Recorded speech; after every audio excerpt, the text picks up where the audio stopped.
ಬೆಂಗಳೂರು ಜನರಿಗೆ ಸರ್ಕಾರ good news ಕೊಟ್ಟಿದೆ. ಬಿ ಖಾತಾ ಆಸ್ತಿ ಎ ಖಾತಾಗೆ ಶುಲ್ಕವನ್ನ ಏರಿಕೆ ಮಾಡಿರುವ ವಿಚಾರಕ್ಕೆ ಸಂಬಂಧಪಟ್ಟ ಹಾಗೆ ಇದೀಗ ಗೈಡೆನ್ಸ್ ವ್ಯಾಲ್ಯೂ 5% 2% ಇಳಿಕೆ ಮಾಡಲಾಗಿದೆ.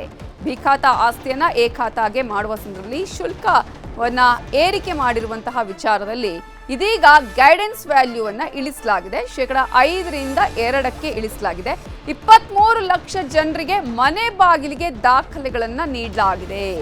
ಡಿಜಿಟಲ್ ದಾಖಲೆಗಳು ಅವರವರ ಮನೆ ಬಾಗಿಲಿಗೆ ಬಂದಿದೆ ಅಂತ ಡಿಸಿಎಂ ಡಿ.ಕೆ. ಶಿವಕುಮಾರ್ ಘೋಷಣೆಯನ್ನ ಮಾಡಿದ್ದಾರೆ.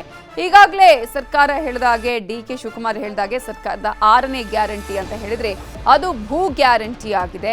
ಜನರ ಆಸ್ತಿಗಳು ಜನರ ಕೈ ಬಿಟ್ಟು ಹೋಗಬಾರ್ದು ಅನ್ನುವ ಕಾರಣಕ್ಕಾಗಿ ಡಿಜಿಟಲೈಸೇಷನ್ ಮಾಡಿದ್ದೀವಿ, ಅವರ ಮನೆ ಬಾಗಿಲಿಗೆ ಖಾತಾಗಳು ಹೋಗುತ್ತೆ ಅನ್ನುವಂತಹ ವಿಚಾರವನ್ನ, ದಾಖಲೆಗಳು ಹೋಗುತ್ತೆ ಅನ್ನುವ ವಿಚಾರವನ್ನ ಕೂಡ ಡಿಸಿಎಂ ಡಿ.ಕೆ. ಶಿವಕುಮಾರ್ ಹೇಳಿದ್ದಾರೆ. ಬೆಂಗಳೂರು ನಗರದ ಇತಿಹಾಸದಲ್ಲಿ ಇಂಥ ದೊಡ್ಡ ಕಾರ್ಯಕ್ರಮ ಯಾವಾಗಲೂ ಕೂಡ ಹಮ್ಮಿಕೊಂಡಿರಲಿಲ್ಲ. 23 ಲಕ್ಷ ಮನೆಗಳು ಬೆಂಗಳೂರು ನಗರದಲ್ಲಿ ಅಧಿಕೃತವಾಗಿ ದಾಖಲೆಗಳು ಆಗಿದೆ, ಆಸ್ತಿಗಳನ್ನು ಇಟ್ಕೊಂಡಿದ್ದಾರೆ. ಈ ಎಲ್ಲ ಆಸ್ತಿಗಳಿಗೆ